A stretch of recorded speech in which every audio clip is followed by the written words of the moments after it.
मगहर गृह युद्ध की वो सत्य घटना।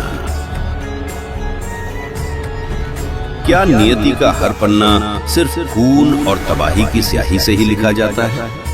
क्या कोई ऐसी शक्ति भी है जो खिंच चुकी तलवारों को म्यान में वापस डाल दे, जो नफरत की दहकती आग को प्रेम के शीतल अमृत में बदल दे, जो साक्षात खड़ी मृत्यु को भी जीवन दान में बदल दे? इन सवालों के जवाब जानने के लिए आइए चलते हैं उस अद्भुत घटना की ओर जहां परमात्मा के समक्ष नियति हार गई।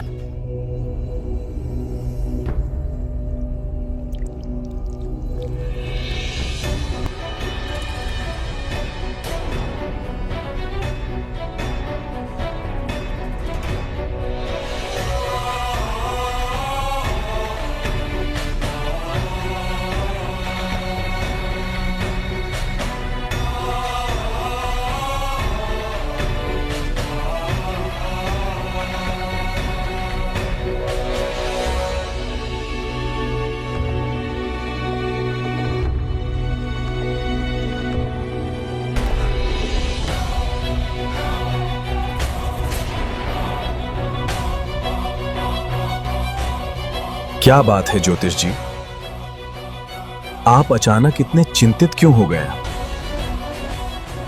घोर अनर्थ, ग्रहों और नक्षत्रों की ये युति साधारण नहीं है। एक ऐसा समय आने वाला है जब ये धरती महाभारत के युद्ध से भी भीषण रक्तपात देखेगी। मनुष्य मनुष्य का काल बन जाएगा। ऐसा गृह युद्ध छिड़ेगा कि पीढ़ियां खत्म हो जाएंगी।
ये केवल ग्रहों का टकराव नहीं, साक्षात घोर नरसंहार के लक्षण हैं। पृथ्वी पर एक भयंकर गृह युद्ध होगा। रक्त की नदियां बहेंगी और अनगिनत लोग आपस में कटकर मर जाएंगे। इसे कोई नहीं टाल सकता, ये होकर ही रहेगा। लेकिन महाराज, इसका कारण क्या है? कारण अभी स्पष्ट नहीं है, पर यह महाविनाश अटल है। भविष्यवक्ताओं ने चेतावनी दी है। ये कोई मामूली बात नहीं है। गृह युद्ध के लक्षण बताए हैं। धरती पर विनाश तय है। मैंने भी सुना है ऐसा जुल्म होगा कि हजारों लोग आपस में कटकर मरेंगे। पर क्यों, ये कोई नहीं जानता।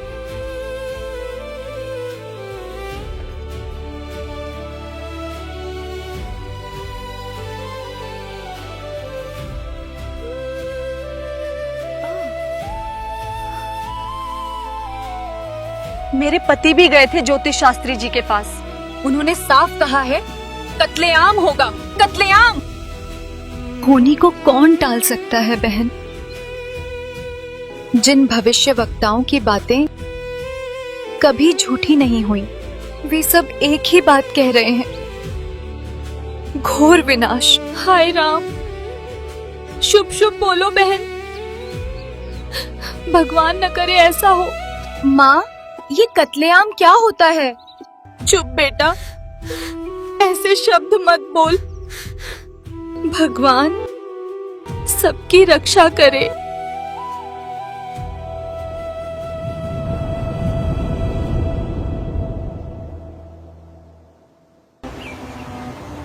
लगता तो है कि वक्त के साथ ये घाव भी भर जाएंगे, पर गौर से देखो जरा उस माँ के गहरे संताप को, जिसने लहू से सींच कर पाला था अपने लाल को।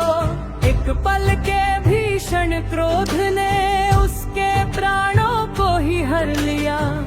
इस युद्ध के संहारने ममता का ही वध कर दिया। उल्ट गई थी दुनिया की रीत जब पिता को देखनी पड़ी पुत्र की मृत्यु।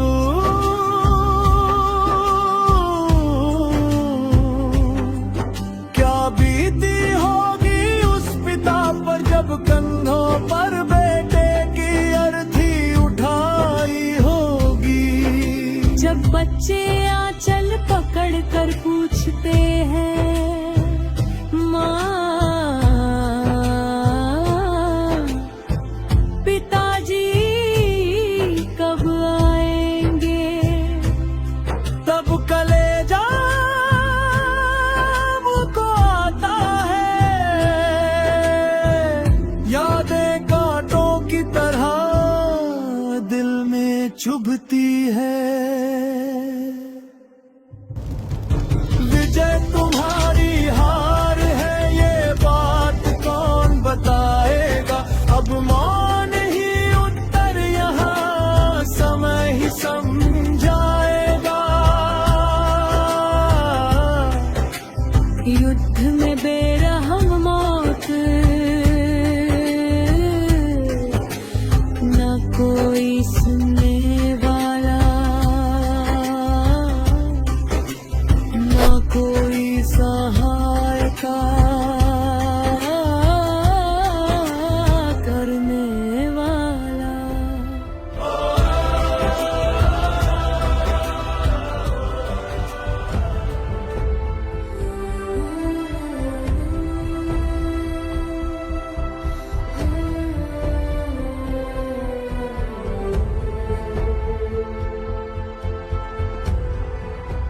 यही अंत है। अगर ये गृह युद्ध हुआ तो न हिंदू बचेगा न मुसलमान, केवल जलती हुई राख बचेगी।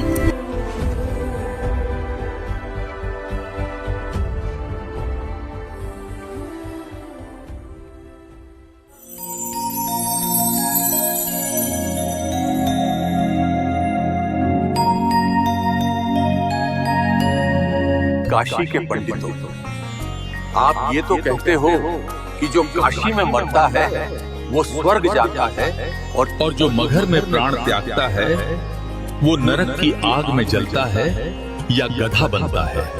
तो लो, आज मैं तुम्हारी इस सदियों पुरानी जंजीर को तोड़ने जा रहा हूं। मैं मगहर में शरीर त्यागूंगा। अपने सारे जंत्र मंत्र और पोथी पत्रे साथ ले आना। अपने नक्षत्रों का मिलान कर लेना और फिर दुनिया को बताना कि इस नक्षत्र और इस धरा पर मरने वाला कबीर कहां गया। कबीर मगहर जा रहे हैं।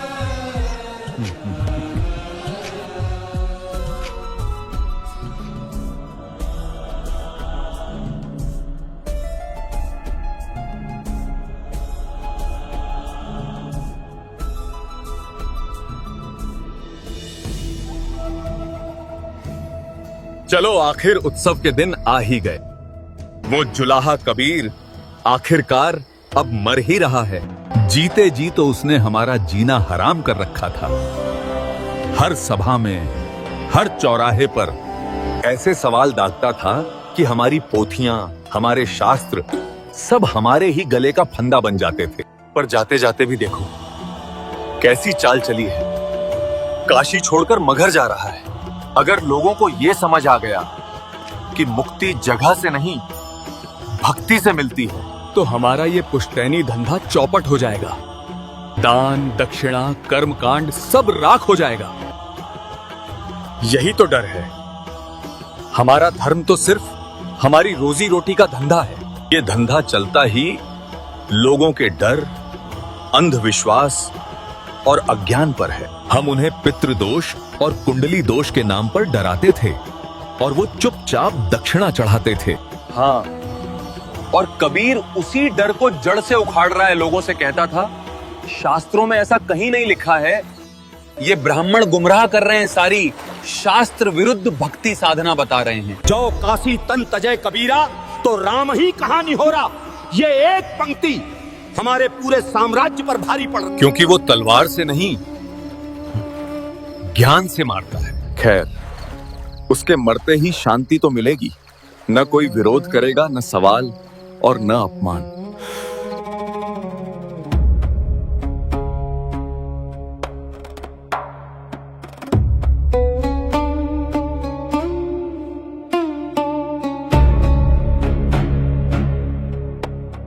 सुना है वो जुलाहा कबीर मगहर में मरने का दावा कर रहा है। हाँ, अब देखेंगे वहां मरकर गधा बनता है या दोज़ख की आग में जलता है।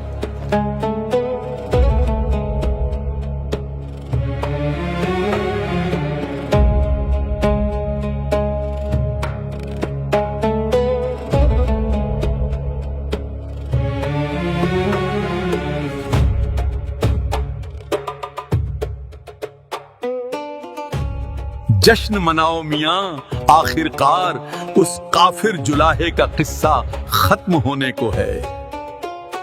अल्हम्दुलिल्लाह, इसने तो हमारी नाक में दम कर रखा था।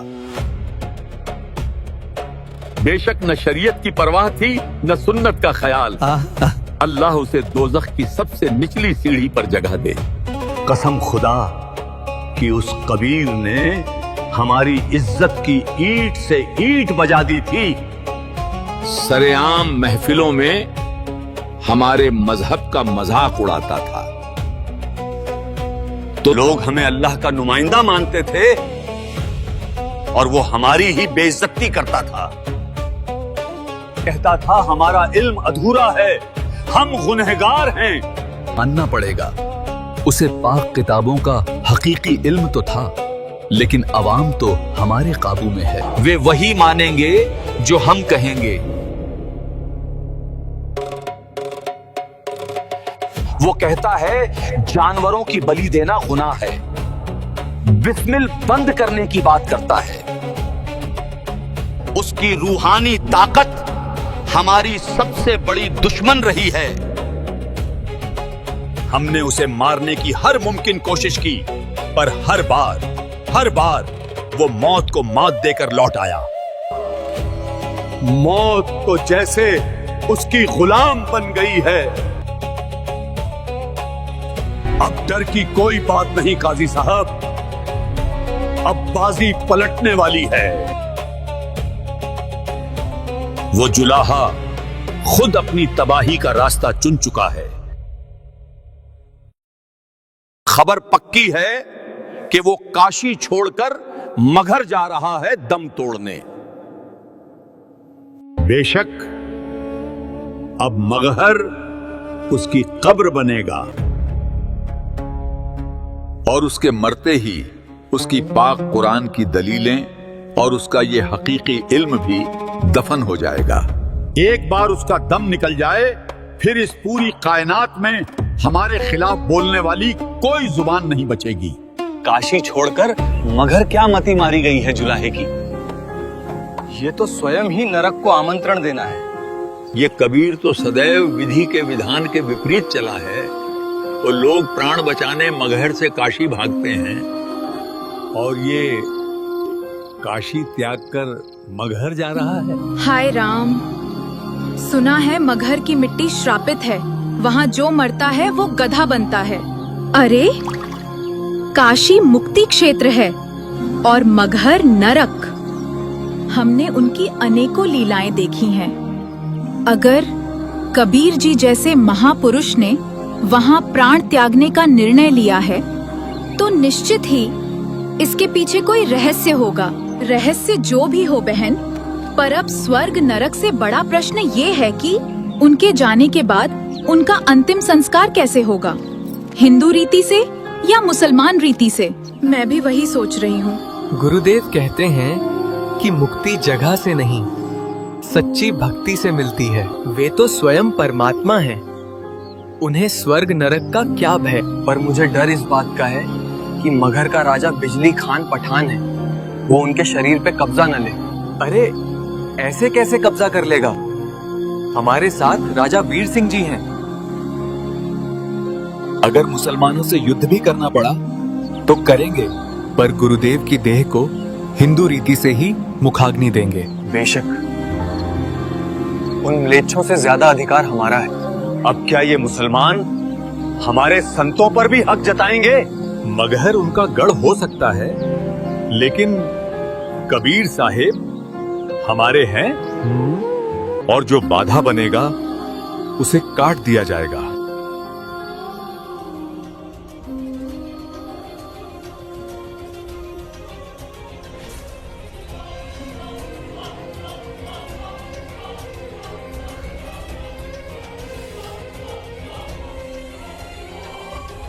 ये सभा अकस्मात युद्ध की विशेष तैयारी करने के लिए बुलाई गई है।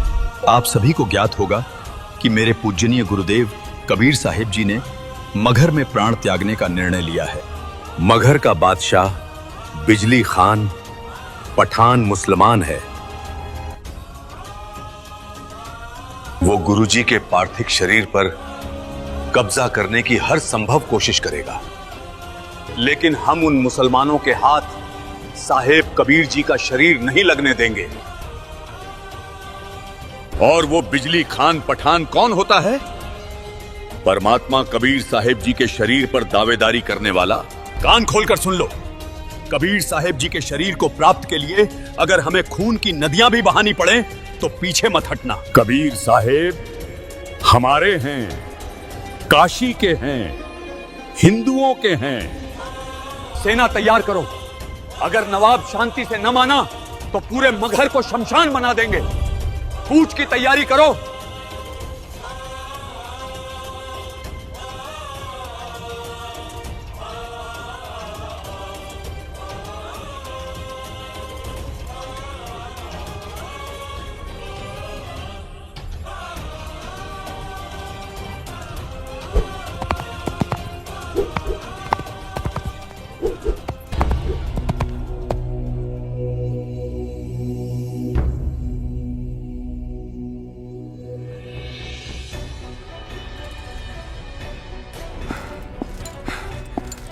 जहां पना, खबर है कि आपके पीर मगहर आ रहे हैं। काशी से बहुत भारी तादाद में हिंदुओं के पंडित, गुरु और सभी हिंदू आएंगे।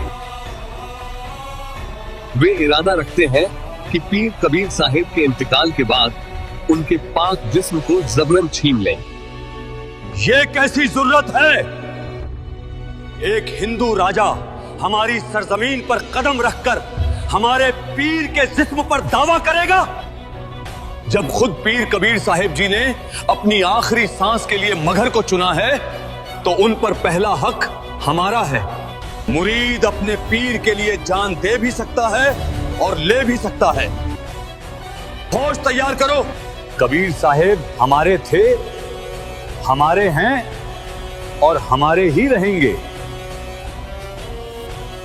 हिंदुओं के हाथ एक कतरा भी नहीं लगने देंगे। बिल्कुल, हम अपने पीर को काफिरों की तरह जलने नहीं दे सकते। ये उनके पाक जिस्म की तौहीन होगी। पीर जी के इंतकाल के बाद उनके जिस्म पर कब्जा करने के लिए अगर उन हिंदुओं ने उनके पाक जिस्म को हाथ भी लगाने की जरूरत की तो खत्म कर देंगे उन काफिरों को।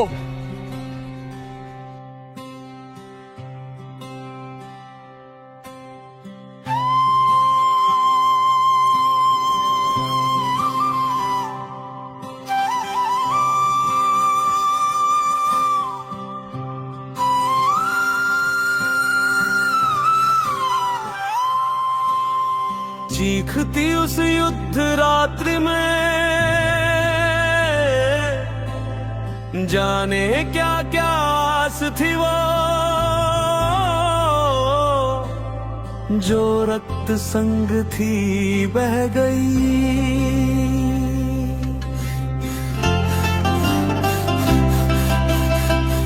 ये काल की गति है कठिन, हर कोई समझ ना पाएगा, सम रहते ना समझे तो एक दिन भी ऐसा आएगा जब काल सब खाएगा।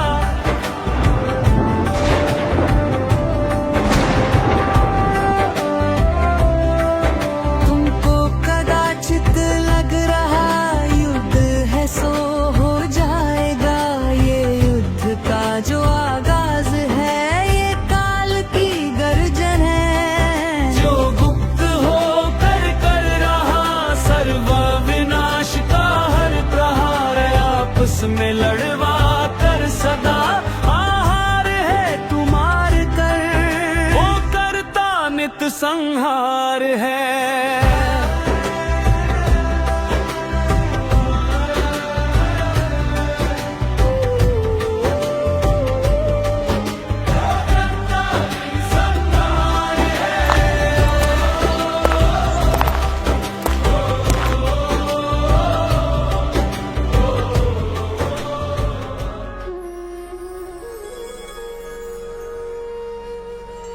इतिहास ने ऐसा मंजर कभी नहीं देखा था। पूरी काशी नगरी उमड़ कर मगहर की ओर चल पड़ी। 120 वर्ष की आयु में परमात्मा कबीर साहिब जी लगभग 150 किलोमीटर का सफर पैदल तय करके 3 दिन में मगहर पहुंचे। पीछे हजारों का सैलाब था। अवाम, सैनिक, ज्योतिषी और भविष्यवक्ता, सबकी आंखें इस बात पर टिकी थीं कि मगहर की धरती पर आखिर क्या होने वाला है।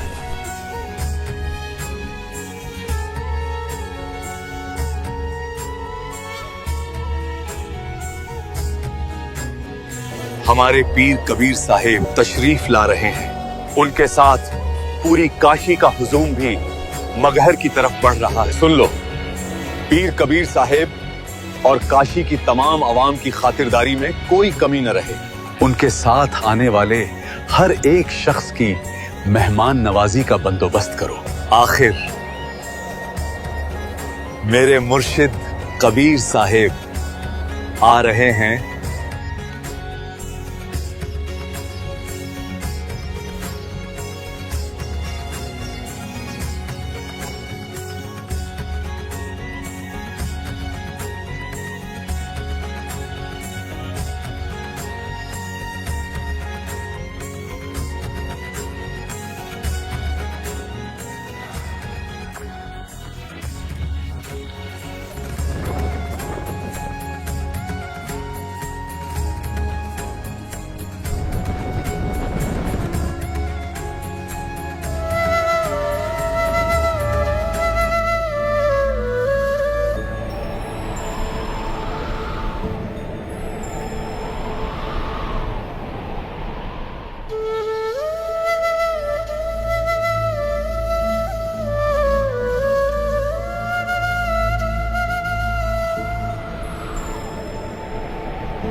बिजली खान, मैं बहती दरिया में स्नान करूंगा, क्योंकि आज मुझे शरीर छोड़ना है।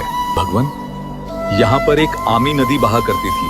अब आमी नदी तो है पर जल नहीं है उसके अंदर, और ये भगवान शिव के श्राप से शापित है और सूख गई है।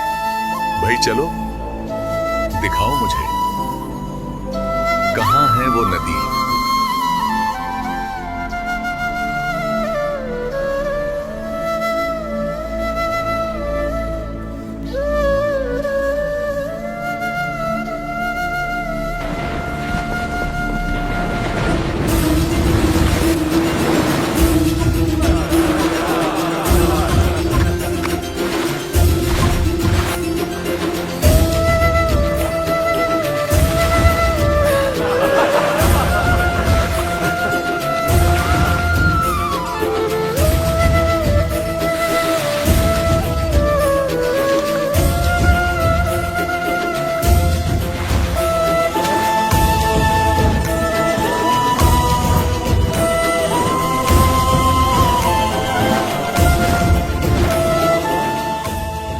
बिजली खान, वीर सिंह,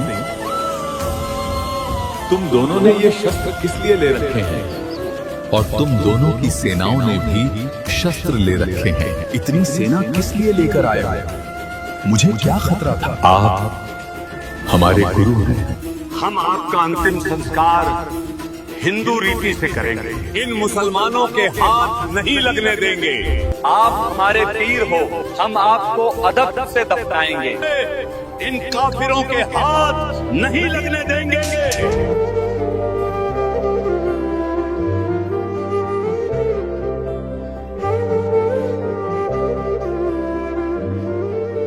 नादानो, क्या मैंने तुम्हें जीवन भर यही शिक्षा दी थी? हिंदू और मुसलमान, तुम आज भी दो बने बैठे हो। तुम्हारी बुद्धि पर पत्थर गिर गए हैं। यही सीखा तुमने। मेरी बात सुन लो बच्चों, मेरी एक अंतिम पुकार सुन लो तुम। वैसे तो इन चद्दरों के बीच मेरा शरीर नहीं मिलेगा। जो कुछ भी मिले उसे आधा आधा बांट लेना। और यदि मेरा शरीर मिले तो आधा आधा काट लेना। ये मेरा आदेश समझ लेना। इस मिट्टी का तुम क्या करोगे? चाहे फूंक दो या गाड़ दो, इससे क्या मिलेगा? तुमने क्या शिक्षा ली मेरे से? सुन लो, यदि झगड़ा कर लिया तो मेरे से बुरा नहीं होगा। कबीर साहेब परम शक्ति युक्त है। यदि कुछ कह दिया तो बात बिगड़ जाएगी। कबीर साहिब जी में बहुत रूहानी ताकत है। अगर जबान से कुछ निकल गया तो खेल बिगड़ते देर नहीं लगेगी। अदब में रहेंगे तो ही खैरियत है। कोई बात नहीं, अंजाम चाहे जो भी हो, एक बार इन्हें जिस्म त्यागने दो, फिर देखेंगे। शव तो हम ही लेंगे, आधा आधा थोड़ी काटा जाता है। गुरुजी को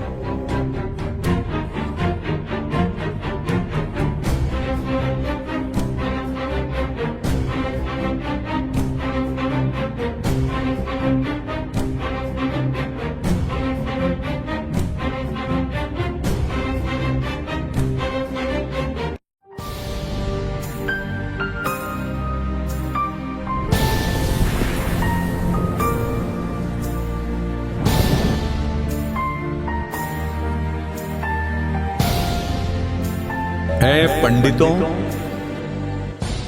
ऐ भविष्य वक्ताओं, अब लगाओ अपने जंत्र मंत्र और बताओ कि मैं कहां जा रहा हूं। क्योंकि मैं अविनाशी हूं।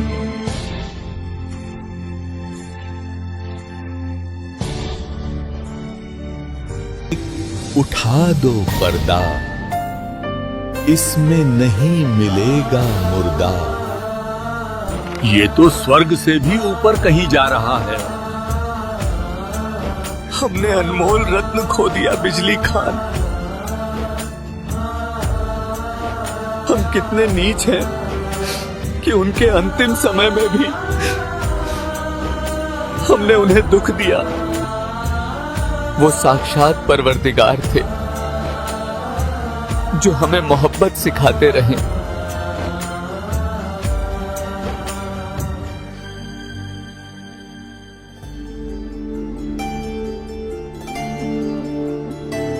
और हम जाहिल मजहब के नाम पर लड़ते रहे।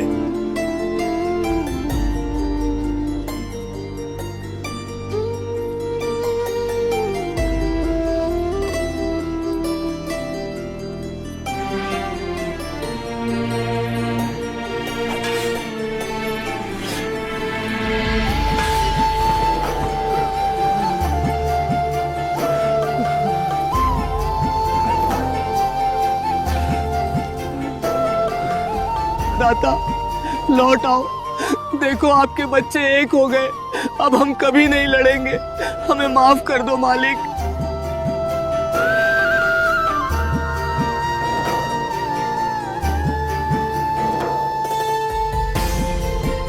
हे परमात्मा, आपने इतने भीषण महायुद्ध के संयोग को पल भर में हिंदू मुस्लिम भाईचारे के आपसी प्रेम में बदल दिया।